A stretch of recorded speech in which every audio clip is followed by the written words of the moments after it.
Hi, I'm Charles with Anycap. Previously, Bai was accepted as a disciple to become an immortal. In the immortal realm, Bai would discover that his chosen walk is able to double the power of anything he puts in it. However, he loses some lifespan when he does. Later, Bai's chief forces him to join a competition, so he refines his sword for a third time, greatly increasing its strength and speed.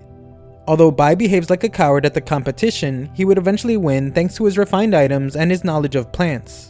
However, afterwards, he would be warned about being targeted by someone in law enforcement, just as they arrive to summon him. The story continues as Feng and Fei wait for the third person assigned to their group, and they lament how late he is. They don't know who it is yet, but quickly determine he must be unreliable, and soon find out that it is Bai.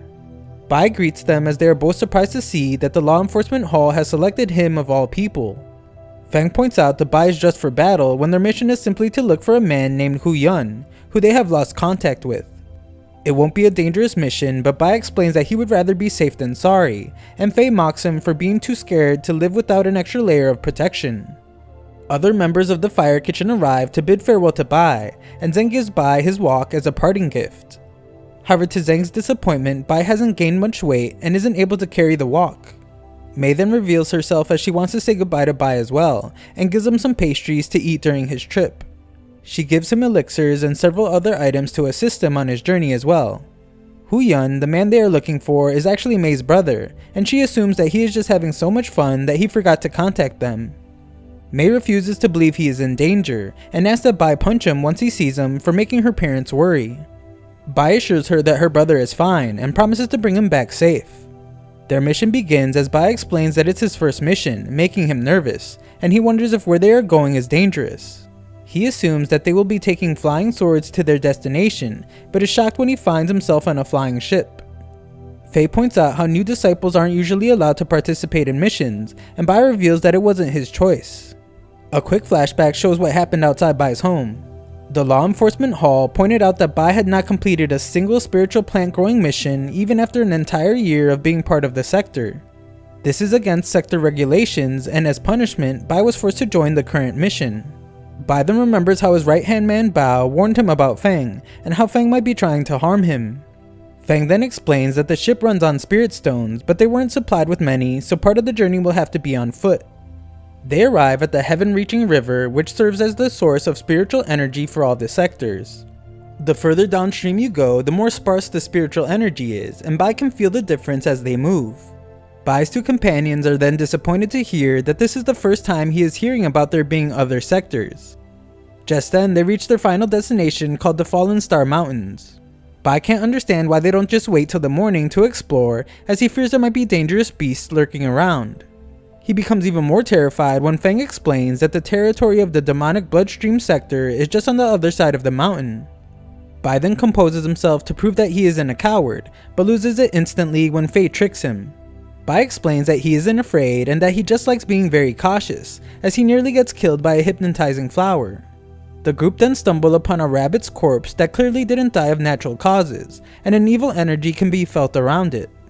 Feng and Fei both become very nervous as there are clear signs that it is the doing of a two-headed bat. Two-headed bats have poisonous claws and teeth that cause choking upon contact with blood. The trio then tense up as something can be felt approaching, and Fei must save Bai from being crushed. They're all shocked to see that a giant is the cause, and Bai is then the one to save Fei as he explains that he has a lot of experience with snakes. They think they are safe for a moment, but the giant appears above them. The two stay completely still though, and the giant just leaves. Bai can hardly believe what he just saw, and Fei explains that it was a behemoth with strength beyond the Foundation establishment level. If they had been found, then all three of them would be dead.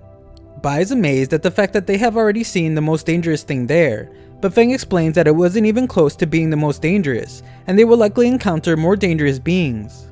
Bai pretends not to be afraid though, and as he walks away, we see that Feng puts something on his shirt that wakes the two-headed bats nearby. The bats are extremely agitated, and the group must do all they can to fight them off. There are too many though, so they decide to separate and meet up outside the forest, but Bai is nowhere to be found. Fei calls him a coward as she uses her immense power to fight several bats. Afterwards, Feng states over a transmitter that no matter how lucky Bai was to escape the bats, it will be impossible for him to make it out of the forest alive. Fei arrives soon after, and Feng says that they can only hope that Bai is okay. Faye refuses to sit idly by though and wants to look for him. Fang points out that the two-headed bats are most active at night though, and going back would be suicide. Fang takes responsibility for bringing them through the forest, but Faye points out that no one could have predicted the bats being there. She goes on to say that they should eventually go searching though, so that they can at least bring Bai's body back to the sector.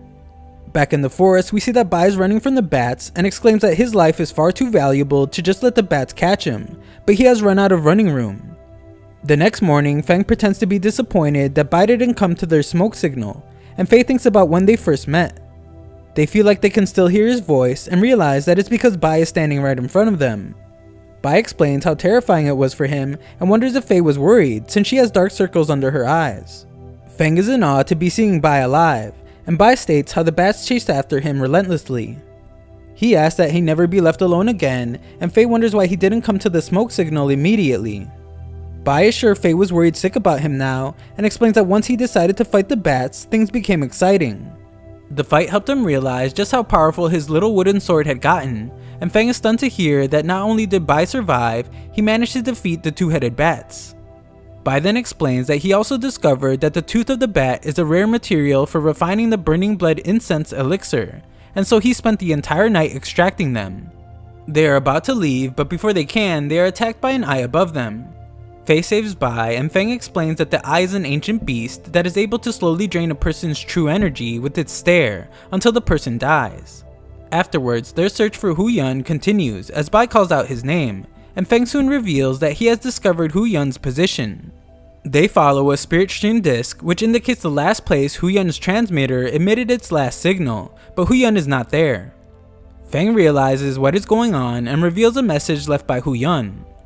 It reveals that Hu Yun discovered strange clues in the mountains, so he went to investigate. He doesn't leave information on the clues though, so Faye wonders what could have been so urgent.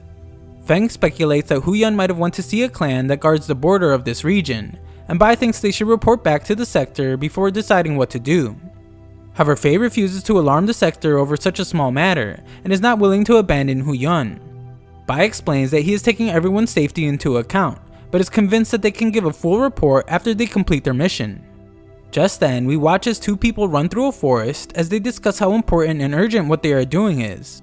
A force begins to restrict their movement, and a man appears surprised to see two demigods before him, but he tells them that they must leave. Elsewhere, Bai's group arrives at the border that is seemingly desolate, but Bai is startled when someone from the Lucian clan emerges from the building. They are welcomed inside, but Bai points out how the place is clearly strange and suspicious and begs that they not go inside. The decision has already been made though, so all Bai can do is depend on his trusty protective talisman to keep him safe. Inside, Bai can't help but notice how strange the trees are and how incredibly silent everything is. The man explains that the leader teaches that stillness is the best path to cultivation. Fang is eager to meet their leader, but the man explains that they all simply need to just follow him.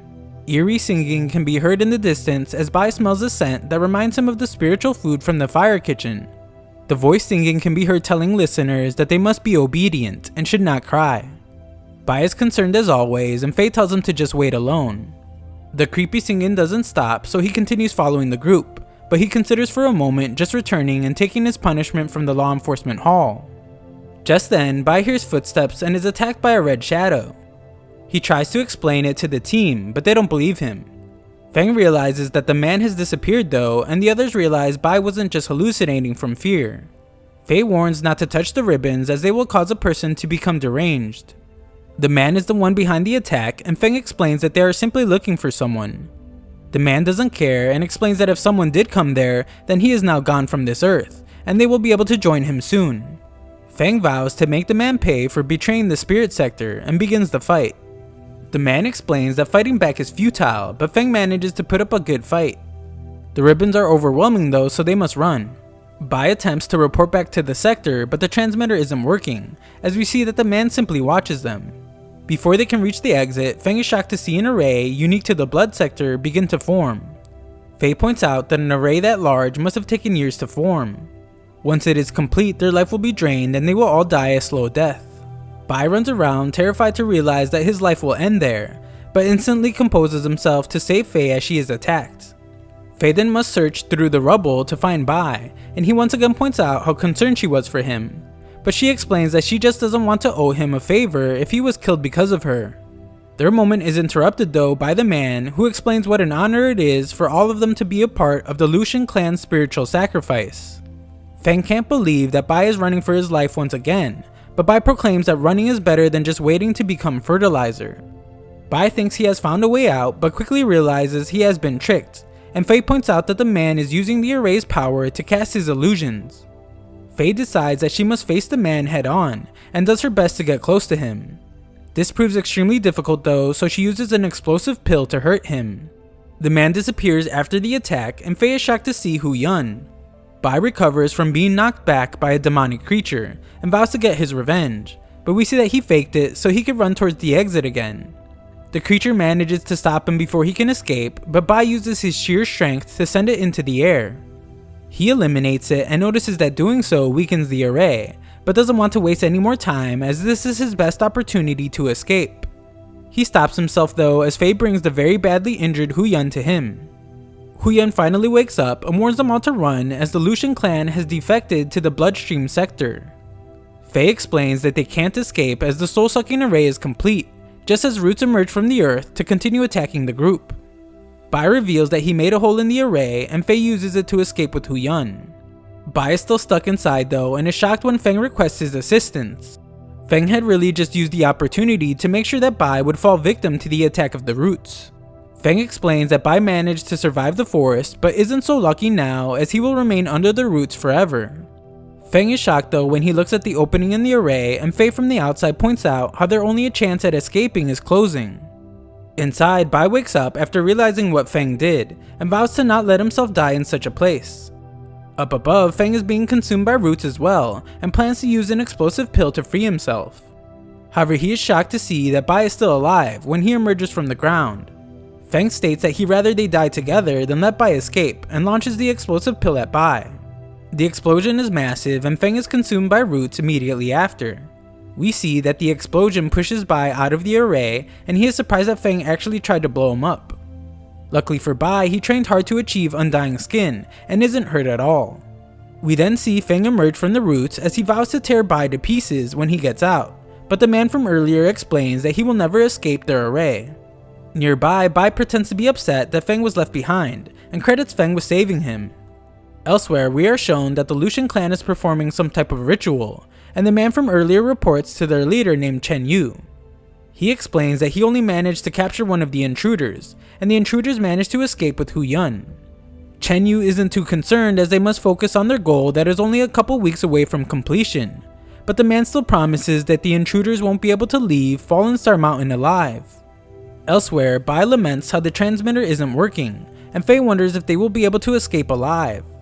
Hu Yun explains that knowing the Lucian clan has betrayed the spirit sector is too big of a secret, and the clan definitely won't let them live.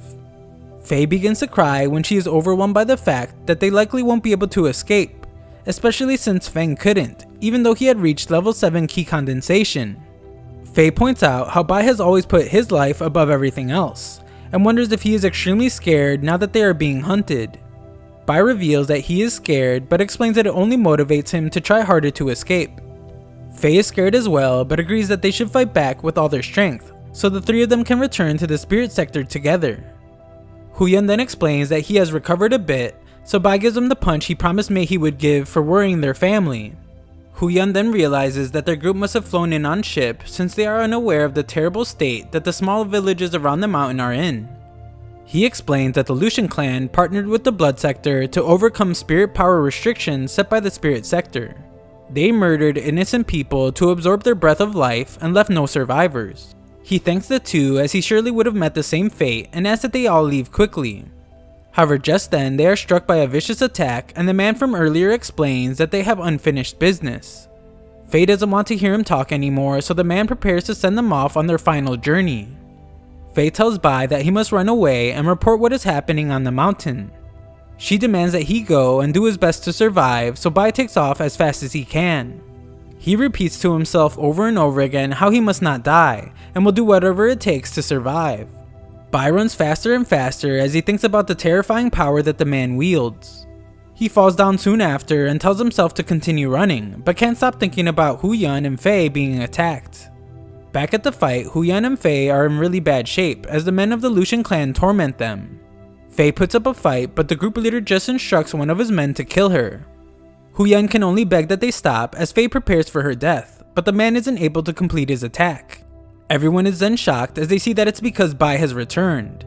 He explains that he couldn't abandon them and promises to protect their lives from now on. Thanks for watching part 4, 4,000 likes and I'll know you want a part 5. Also, all other parts are in a pinned comment below.